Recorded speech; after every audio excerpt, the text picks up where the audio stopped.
Banyak orang yang diberkati Tuhan dalam perkawinannya, sekalipun mereka dijodohkan. Paham ya? Nah, bagaimana dengan yang jomblo? Yang jomblo juga enggak apa-apa seumur hidup ya.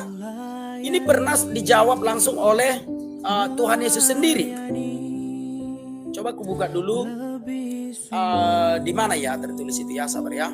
Matius 19 ayat 12. Coba kawan-kawan dibaca di dalam Matius 19 ayat 12. Ada orang yang tidak dapat kawin karena ia memang lahir demikian dari rahim ibunya. Dan ada orang yang dijadikan demikian oleh orang lain. Dan ada orang yang membuat dirinya demikian karena kemauannya sendiri oleh karena kerajaan surga. Siapa yang dapat mengerti, hendaklah ia mengerti. Jadi ada 3 bagian orang di sini kawan-kawan. Yang pertama, ada orang yang tidak dapat kawin sejak lahir. Itu ya, itulah orang-orang yang cacat itulah. Dari lahir dia tidak ditentukan untuk kawin karena fisiknya memang terlahir seperti itu. Dan itu tidak ada embel-embel dosanya, enggak ada. Karena dia memang terlahir demikian. Dia terlahir bukan untuk kawin. Sudah. Nah, yang kedua, ada orang yang dijadikan demikian oleh orang lain. Nah, dia terlahir memang untuk kawin, tetapi ketika dia berpacaran, dia sakit hati dengan pacarnya ini, mungkin kecewa. Lalu dia memutuskan untuk tidak kawin. Itu tidak ada embel-embelnya dengan pelanggaran.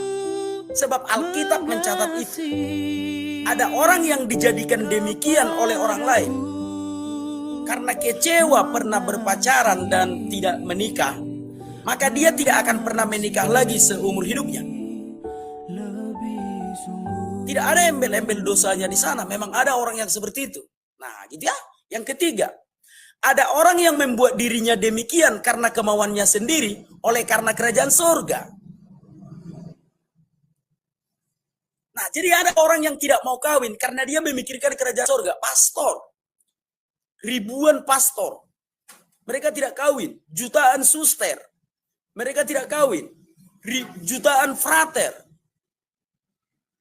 imam-imam tidak kawin karena kemauannya sendiri oleh karena kerajaan surga. Nah, jadi tidak ada embel-embel pelanggarannya di sana. Jadi, baik orang yang dijodohkan adalah sah secara alkitabiah dalam iman kekristenan, baik orang yang tidak kawin karena terlahir demikian adalah sah secara alkitabiah, baik orang yang tidak kawin karena pernah dikecewakan orang lain, itu sah secara alkitabiah. Baik orang yang tidak kawin sampai mati oleh karena kemauannya sendiri, karena kerajaan surga adalah sah secara alkitabiah.